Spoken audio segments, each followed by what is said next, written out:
From Kern Government Television, welcome to this week's Kern County Board of Supervisors meeting.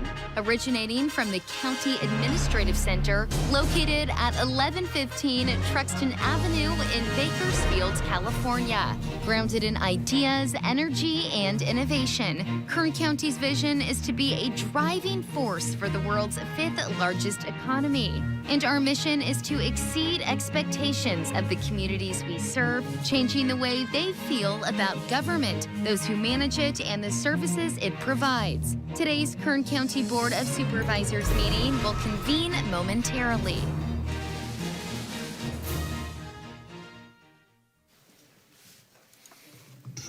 Okay, board to reconvene. Madam Clerk, would you please call the roll? Supervisor Peters. Here. Supervisor Scrivener. Here. Supervisor Flores. Here. Supervisor Couch. Here. Supervisor Perez. Here. Okay, good morning and welcome to the Tuesday, November 7th, 9 a.m. meeting of the Kern County Board of Supervisors. We'll begin today's meeting with a flag salute led by Supervisor Dave Couch. On following the Pledge of Allegiance, please remain standing for a moment of prayer, silence, or meditation, whatever you prefer. Please stand, salute, pledge. I pledge allegiance to the flag of the United States of America and to the republic for which it stands, one nation, under God, indivisible, with liberty and justice for all.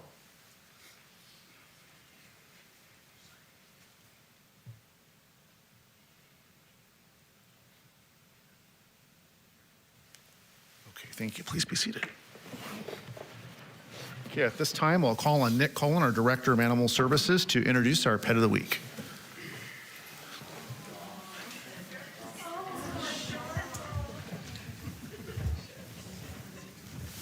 Very popular one today. Who do we have, Nick? Good morning, Chairman morning. Flores, members of the board.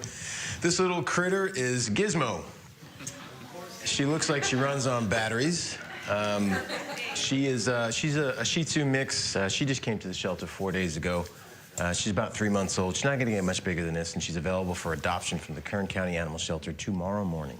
Okay, thank you, Gizmo. And looks like a gremlin, too. Okay, thank you. Okay, at this time, we'll consider the consent agenda. All items listed with a CA above the item number are considered to be routine and non-controversial by county staff. Consent items will be considered first and may be approved by one motion. If a member of the audience wishes to comment or ask questions regarding an item on the consent agenda, they may do so prior to a vote being taken. A member of the board may remove any item from the consent agenda, and it will be considered in listed sequence with an opportunity for any member of the public to address the board concerning the item before action is taken. A member of the public may also comment on any closed session item. At this time, I'll read the consent agenda items. Starting on page 2, items 1, 2, and 7 through 9. On page 3, items 12 through 17. On page 4, items 18 through 24. On page 5, items 25 through 31. On page 6, items 32 through 38. On page 7, items 39 through 46. And on page 8, items 47 through 48. Is there any member of the public that would like to comment or ask questions about the consent agenda items? Now is the time. Okay, seeing none, I'll turn it over to Supervisor Scrivener. Thank you, Mr. Chairman. I, Zach Scrivener, will abstain from the following consent agenda item. That would be item 39, due to a source of income to my spouse. Madam Clerk, please record my abstention on that item, even though I will vote on the motion to approve the consent calendar. My vote will only be for those remaining items. Thank you. Thank you. Okay, just need a motion and a second. Second. Okay, please cast your vote.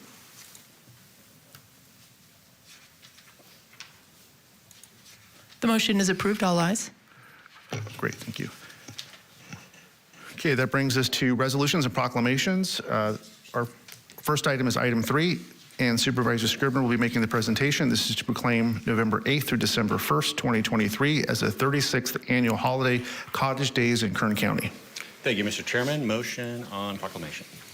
Second. Motion second. Please cast your vote. The motion is approved. All ayes.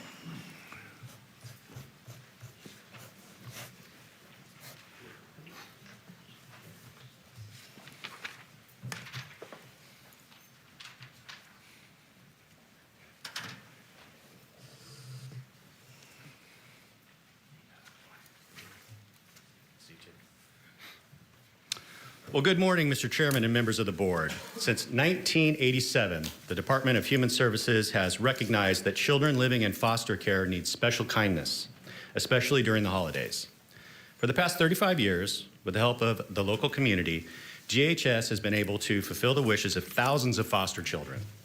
This year, over 1,100 children living in Kern County foster and group homes have received wish letters inviting them to fill out a holiday wish request. On November 8th, DHS will kick off their 36th anniversary celebration of Holiday Cottage Days. This year, those individuals interested in making a foster child's Christmas brighter by fulfilling a wish can do so by either selecting a wish from the Holiday Cottage tree or by choosing one online at kcholidaycottage.com. That's kcholidaycottage.com. With the generous support of our community, we can make this year the most successful Holiday Cottage Days yet. And I have with me Lito Murillo, our Director of the Department of Human Service. I'm going to present this to you and turn over the microphone. Thank you. Appreciate it. Good morning, Mr. Chairman, members of the board. Thank you for this proclamation. This officially kicks off our Holiday Cottage event. So the holidays are upon us. We're literally 48 days away from Christmas. Pretty amazing when you think about how fast this year has gone. This is definitely a really great time, great season. It's one of my favorite times of the year. I love the giving and the goodness that happens during this holiday season, short of the Black Friday sales, the craziness that goes on there in the parking lots, obviously. So what is the Holiday Cottage? The Holiday Cottage is just DHS's way, along with the community's help, to fulfill the foster youth wishes during the holidays. We obviously know the trauma that our foster youth go through, and we want them to feel special during this time. And as Supervisor Scribner alluded to, for the last 36 years, since 1987, we've been doing this, fulfilling wishes year in, year out, making sure that no foster kid gets forgotten during the holidays. For the last 3 years, we've been doing this virtually, obviously because of COVID. And I'm happy to say that this year we're bringing it back physically. So we can do the virtual option as well, but we'll also have a physical location for the Holiday Cottage, and that Holiday Cottage will be at 3043 Wilson Road. We'll actually have a press conference tomorrow at 10:30, so I invite all of you to attend. Hopefully you guys can make it. Our community is very generous, as you know. Our foster youth don't ask for much. They'll ask for a basketball, soccer ball, roller skates. This year we got a request for a piano, so hopefully we can fill that. I'm not sure how, but we'll make it happen. We also partnered with IKEA, and they donated a full living room set that's going to decorate our Holiday Cottage at 3043 Wilson Road. And at the end of the Holiday Cottage event, which again runs November 8th through December 1st, we'll actually be donating that full living room set to a foster youth that's moving into an apartment. So pretty amazing. So our foster youth deserve the attention that we actually need to provide during this holiday season. As I shared with you earlier, they're challenged and absolutely traumatized by what's happened to them. And we want to make sure they're not forgotten during the holiday season. And the Holiday Cottage allows us to do that. So I want to thank you again for this proclamation. I also want to introduce a few people that are joined with me that are part of my Child Protective Services team. Maria Bermudez, who is our Assistant Director, Monica Thatcher, who's a Program Director, and Erin Gillespie, Tim Stevens, and our Outreach Coordinator, Janice Slagle.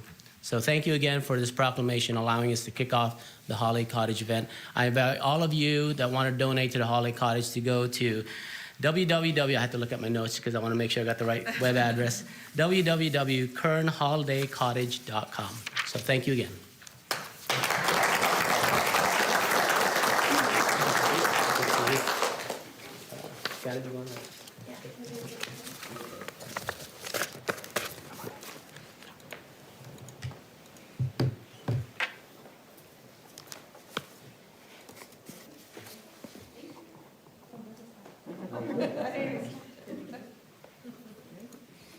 Thank you, Lito. Thank you for that great work that your department's doing.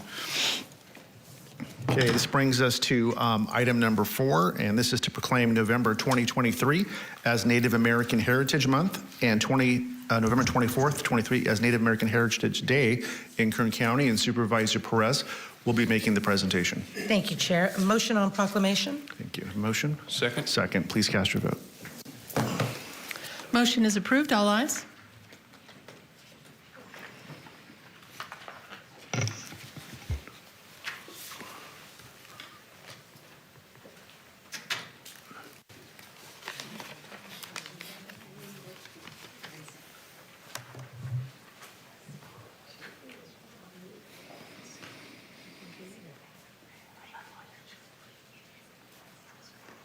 Come on up. It'll be nice, yeah, because then the camera can get you up there and the people can see you. Okay. Honorable Chairman and colleagues, today I have the great pleasure and distinct honor of proclaiming November as Native American Heritage Month in Kern County. In November of 1990, the United States Congress passed and President George H.W. Bush signed into law a joint resolution designating November as National Native American Indian Heritage Month. This was done in order to raise awareness and honor Native American heritage, culture, traditions, customs, and contributions made by our true First Americans. During this month, I call on all of you to educate yourselves on the rich history of our local Native American tribes and the unique challenges they continue to face to this day. Today, I would like to recognize the amazing work of the Bakersfield American Indian Health Project and all they do to serve our local community and uplift our Native American brothers and sisters. Who will be receiving this today? It'll be Jackie and I, because Okay. she said. Of course, of course. Today, it is my distinct honor to proclaim, along with the Board of Supervisors, County of Kern, State of California, officially proclaims November 2023 as Native American Heritage Month and November 24, 2023 as Native American Heritage Day in Kern County. This recognition has been entered into the official board minutes and signed by our Honorable Chairman, Jeff Flores. This is for you, and the floor is yours. We'd love to hear from you. Thank you. You want to go first? Good morning, Board of Supervisors, County Council. It's very good to be here with you all. I'm just going to read a little bit why we celebrate Native American Heritage Month. During Native American Heritage Month, it is important not to just celebrate the legacy that Indigenous history makers have left, but also to celebrate those who continue to shape our society, lead their communities, and impact our culture today. Some of those ways is to recognize what native land you are on, and we will get to hear a land acknowledgement from our chairwoman, Ms. Jackie Lopez, Tejon Indian tribal member. Participate in Native American cultural events. We had a very beautiful event this last Saturday, which many of the audience were participants of. Explore Native American cuisines, support Native American businesses, listen to Native American podcasts. In fact, PBS has launched various series on Native American history, and it's a great way to educate ourselves about these traditional and cultural practices. One titled Warrior Spirit. Support Native American art and artists, and by doing so, displaying it in your government offices or government buildings to show your appreciation and embracing of our people. Engage with Native American communities, such as with us and our board of directors who represent various tribal nations. We have, in fact, over 220 Native American nations represented just in Kern County. read Native American literature, and I'd like to conclude just by reading a poem written by Wendy Rose, born in May 8th, 1948 in Oakland, California. She is a writer and is a Hopi Miwok and European descent, having grown up in an environment which placed title emphasis on both her Native American and white background. Much of her verse deals with her search for her personality identity. She is also an anthropologist, an artist, and a social scientist. And here, this poem was written September 11 of 2001. They walk past you weeping for the leaves that burned and fell. The wood exposed like bone, sculpture that suddenly emerges from white haze. You old fortune teller, you could have told them in their vibrant grief, whispering through the night and wind, your breath held in your heart like the trembling promise of tomorrow. Just before dawn, there was no pain. You are the wood, not the leaf. Falling is not falling, but offering. In conclusion, this time of year, we honor Native American and all veterans and their families for their service and sacrifice. Because of them, we get to enjoy our freedoms in this beautiful land we call Kern County. My name is Angel Galvez, and thank you again for this opportunity. Thank you. Good morning, Chairman and Board. It is an honor to come before you to read our Native acknowledgement. Land acknowledgement in honor of Kern County Indigenous peoples, pueblos, rancherias, and tribal lands. To the original people native to this land, the area known as Kern County today is the homeland of several American Indian tribes, including the federally recognized Tohono Indian tribe, comprised of Kitanamak, Yokut, Shumash, and Paiute peoples. The Tabatalabo comprised of Tulami, Tubatalabo, and Palagiwan peoples. The Eastern and Mono Manachi peoples, Kawaisi peoples, and Shalom peoples. May we acknowledge and honor our indigenous people who came before us and still walk beside us today on these ancestral lands by choosing to gather today in the active practice of acknowledgement and appreciation for Kern County's indigenous people's history, contributions, and lives. I hope. Lastly, I just want to introduce the Board of Directors, Mr. Johnny Nito. He's Yokut from Tule River Indian Tribe, our neighboring county. Ms. Bridget Escalera, Shalom Indian. Ms. Jackie Lopez, chairwoman of the board, Tohono Indian tribal member. And last but not least, Ms. Laura Juarez, Comanche Indian. Thank you.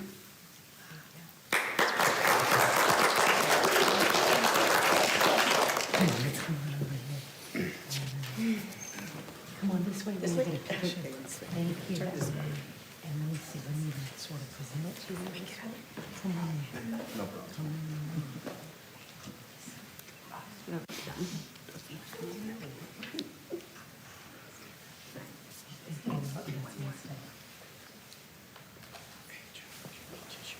Laura, come on, look at Laura. She's from my office.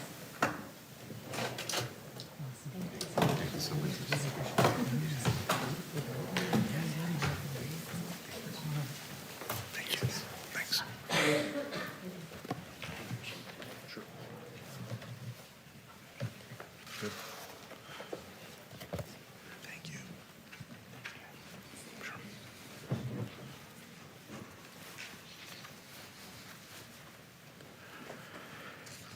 Okay, that brings us to item number 5. This is to proclaim November 12th, 2023 as International CJD Awareness Day in Kern County, honoring the memory of former City of Bakersfield Mayor Harvey Hall, and Supervisor David Couch will be making the presentation. Motion on the proclamation. Second. Okay, motion and second. Members, please cast your vote. Motion is approved. All ayes.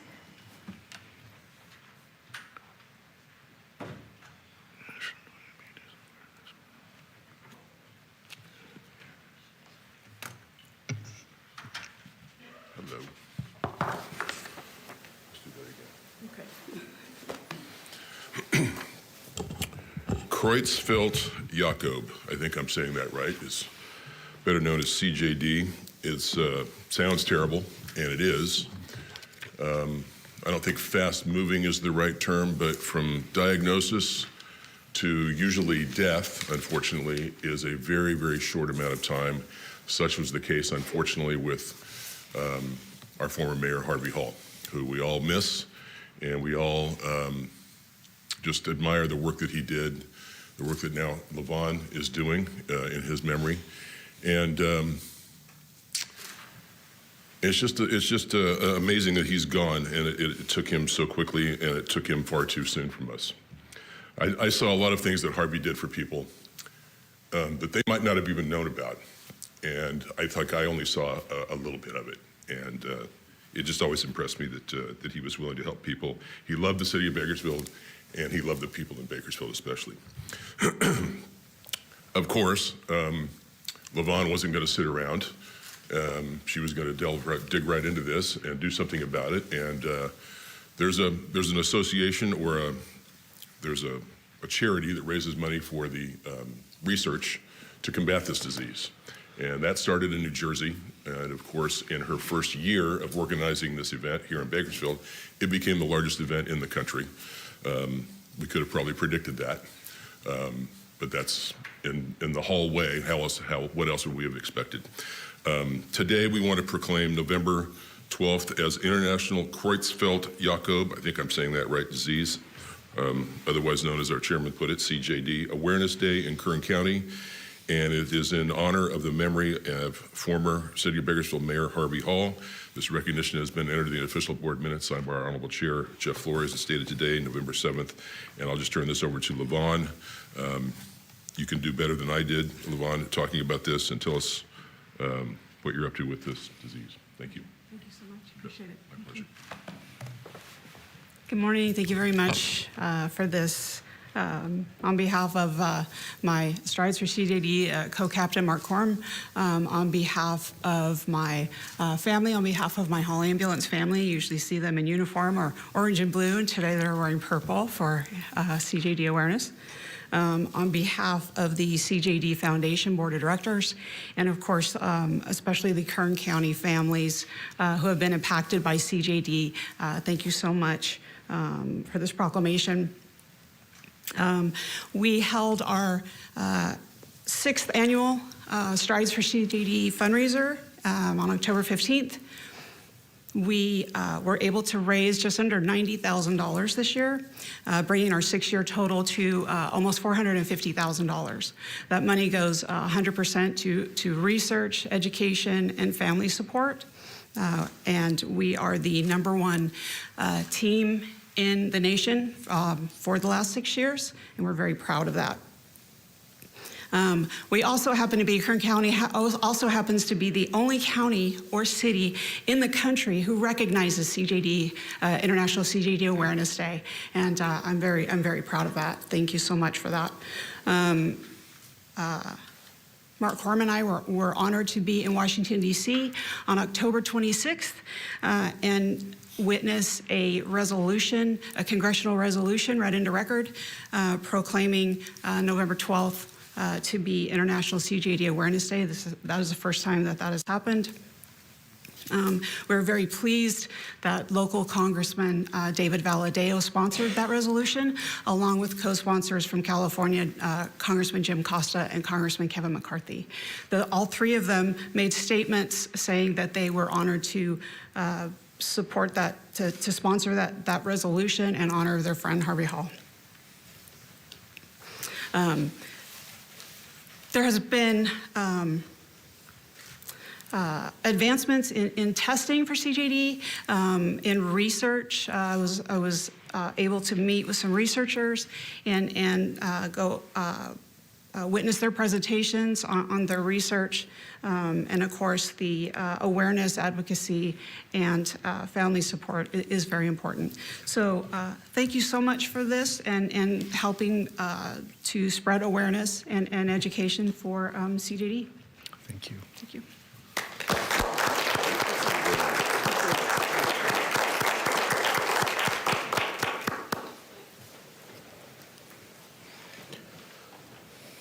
Okay, thank you. That brings us to item number 6. This is to proclaim November 2023 as National Diabetes Awareness Month in Kern County, and Supervisor Philip Peters will be making the presentation. Thank you, Chairman. Motion on item number 6.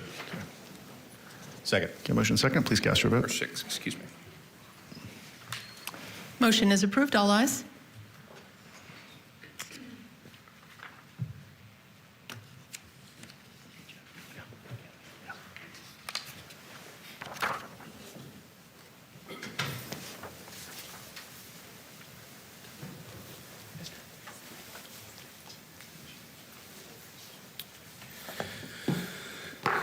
Good morning, Chairman, members of the board. I'm honored to present November 2023, proclaim November 2023 as National Diabetes Awareness Month in Kern County.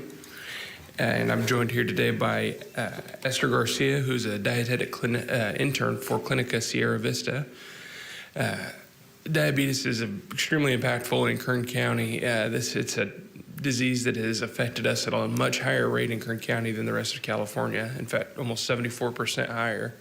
And that's resulted in over 1,000 emergency room visits, hospitalizations, and over 250 deaths from diabetes. So it's extremely impactful on Kern County.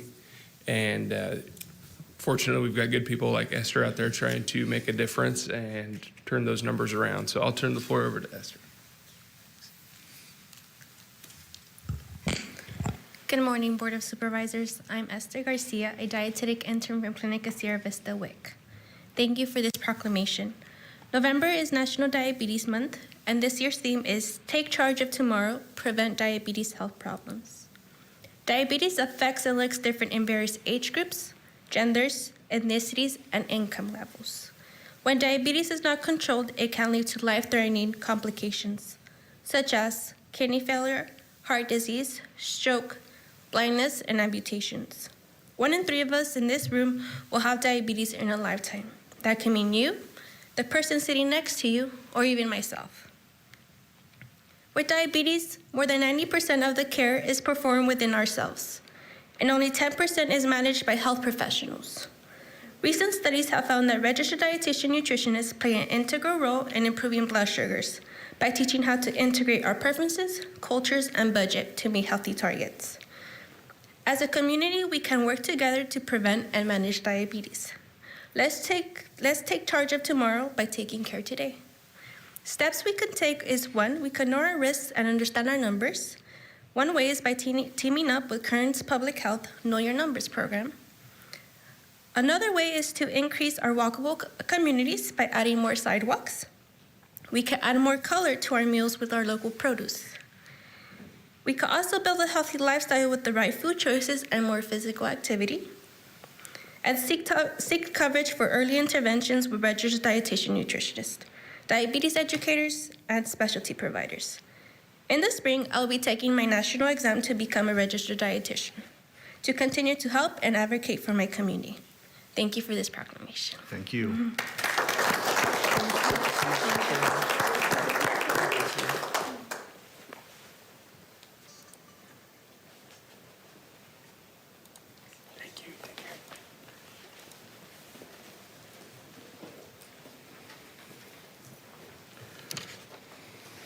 Thank you. Okay, that brings us to public presentations now. This portion of the meeting is reserved for persons to address the board in any matter not on this agenda, but under the jurisdiction of the board. Board members may respond briefly to statements made or questions posed. They may ask a question for clarification, make a referral to staff for factual information, or request staff to report back to the board at a later meeting. Also, the board may take action to direct the staff to place a matter of business on a future agenda. Speakers are limited to 2 minutes. Please state and spell your name before making your presentation. Thank you. Good morning. My name is Ralph Robles, R-O-B-L-E-S, and I am a veteran. I came here this morning to remind the board that the ballot drop boxes will be open February 6th. That means that we have less than 3 months to have the cameras up and operating over the ballot drop boxes. And to my knowledge, no vendor has even been selected yet. This is very important because in the past two elections, there have been no cameras, no surveillance of the ballot drop boxes.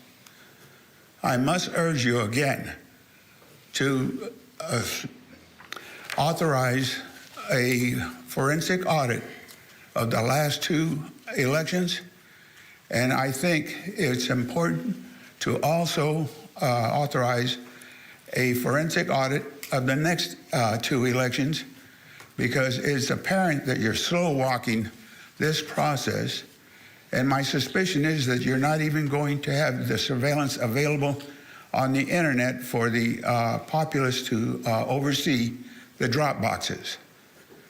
It has also been reported already that in at least one state, a ballot stuffer has been caught. And from the 2020 election, there have been reported ballot stuffings in other states, Georgia for one, and I believe Michigan for another. I may be wrong on the second one.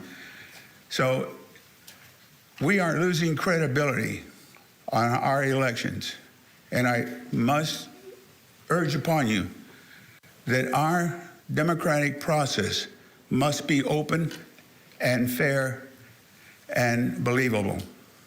Thank you. Thank you, Mr. Robles. Mr.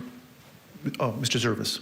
Thank you, sir. Chairman Flores, just a reminder to your board, as reported at your last board meeting, we will be coming forth on November 28th with an update for your board on all of the investments that the board has made this year into the elections process and the elections department. That includes the efforts with the cameras. So you can look forward at your next board meeting to hear from Ms. Espinosa and my staff as to a status update on all of those items. Thank you. Thank you. Looking forward to that. Appreciate that.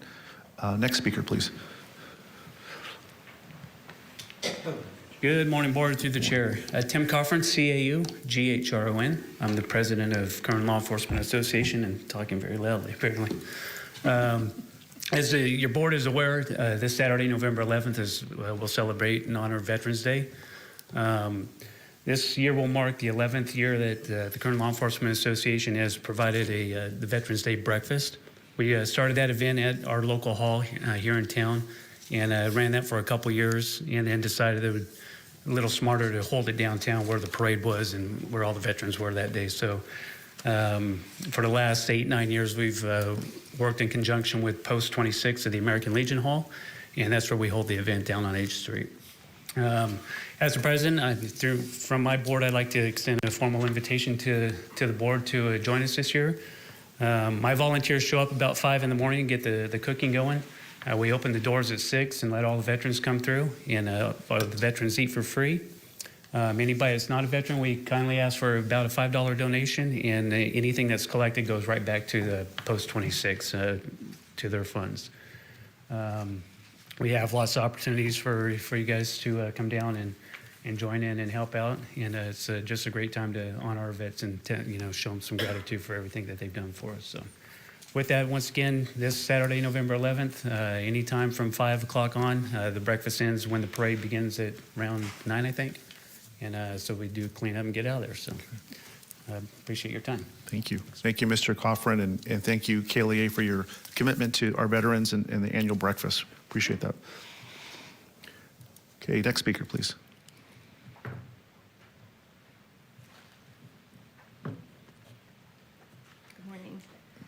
My name is Michelle Vallejo, spelled M-I-C-H-E-L-L-E, V as in Victor, A-L-L-E-J-O-S as in Sam. And I stand before you today to tell you that I am in full support of the revised legislation and proposed spay-neuter ordinance provided by the Kern County Animal Services Commission. I'm also in full support of the exemptions that coincide with the proposed spaying and neutering requirements. The Kern County Animal Services Commission, which was created by the Board of Supervisors, and each commissioner was appointed by a supervisor, has done their due diligence beginning in 2019 by creating a subcommittee to go through the entirety of Chapter 7.08. And after 1 year, the members of the subcommittee, which included not only members of our local rescue community, but also members of the American Kennel Club, created and unanimously voted through the proposed ordinances. The KCASC decided to create a second subcommittee, After concerns of the community about language, and the proposed ordinances included input from the American Kennel Club to make it less burdensome for breeders. The proposal was voted on and passed by the commission, and that is what the Kern County Board of Supervisors has today. We cannot simply rescue or educate our way out of this overpopulation issue we are facing. When shelters in our community are having to euthanize puppies, we have to have some teeth to help overcome the irresponsibility that plagues us. The burden of our issues has been placed on the shoulders of every shelter employee and their volunteers, every rescue organization and their volunteers, including rescues outside of our city, outside of our state, and even outside of this country, and every single community member that has ever had a hand in trying to help a dog when everyone is overwhelmed and there is no more space. So please pass the entirety of the proposed ordinances, including the spay and neuter requirement, and show Kern County how serious you are about turning our dire situation around. Thank you. Thank you, Ms. Vallejo. Next speaker, please.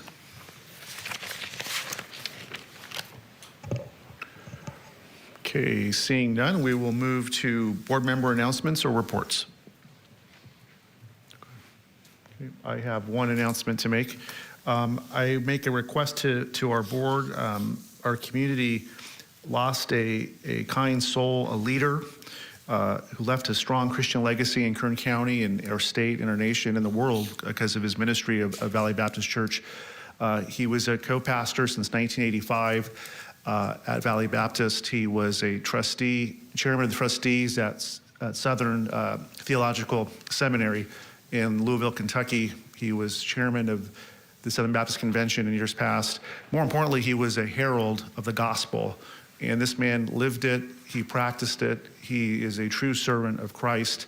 And today we mourn with his family and the members of the church and the wider community, and I would ask that we adjourn in the memory of Pastor Roger Spradlin. Okay. Having no more items to consider, open a motion to adjourn in closed session and adjourn in the memory. Motion. Okay, thank you. We're adjourned.